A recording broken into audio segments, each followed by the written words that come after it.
Westboro Baptist Church Pickets lady cop's funeral gets humiliated. A police officer was being laid to rest after she was gunned down by a violent felon. Sadly, the Westboro Baptist Church got wind of the event and thought it would be a good idea to picket the ceremony. But the community had a better idea, quickly leaving the hate group humiliated. Carrie Orozco, a 29-year-old officer in Omaha, Nebraska, was tragically killed in the line of duty. While attempting to serve a felony arrest warrant for 26-year-old Marcus Wheeler, the violent thug pulled out a pistol and started shooting. Officers returned fire, killing Wheeler, but Orozco was also killed during the exchange. Making her death even more tragic was the timing of her death. Orozco died the day before she was supposed to go on maternity leave to care for her newborn daughter. She had given birth to a premature baby girl 3 months prior, and her daughter had remained in the hospital. Rather than take maternity leave right after the birth, Orozco chose to remain on the force until her daughter was released from the hospital. As one would imagine, news of Officer Carrie Orozco's death sent shockwaves through the Omaha community, with hundreds of supporters showing up for her funeral.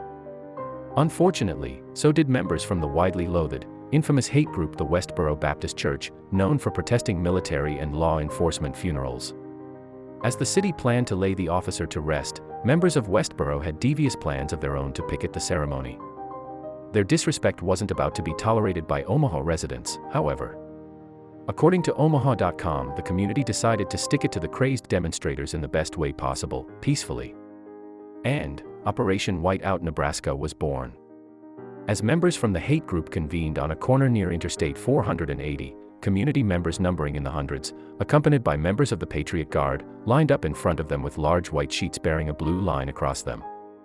And it was all for one purpose: to block the view of the Westboro demonstrators from mourners riding in the funeral procession. The best part about their awesome show of solidarity was that the entire community had a hand in making the sheets, with about 1,000 people total signing up to participate on a Facebook page created for the event. "Everybody just came together," said Kate Killian, 33, whose father is a retired captain with the Omaha Police. "Everybody wanted to help. Our purpose was to hide the hate and show the love, and that's what happened." When community members caught wind that the hate-filled group would be showing up to picket, they sought out others to shut them down. Josh Swafford, a 26-year-old Omaha resident, said he wanted to do everything in his power to shield the family from seeing the demonstrators. "We're all in this together," said Swafford. "Everyone should be able to grieve in peace." Their efforts paid off big time. Before the funeral procession even made its way to where the Westboro members were demonstrating, the protesters had left the area, leaving only those who were showing support for Orozco to line the streets. "Without the community involvement, this would not have happened," said Killian. "It was all them. The people of Omaha should be proud of themselves. Not only did they shut down the bigots of the Westboro Baptist Church, but they paid their respects to Officer Carrie Orozco and her family in a truly epic fashion. While nothing is going to bring her back, at least her family knows they have the full support of the community. That has to be a great comfort, which is exactly what her friends and family need. What's more, the community showed how you handle hate. Peacefully, they counter-protested the Westboro demonstrators, showing what true tolerance looks like.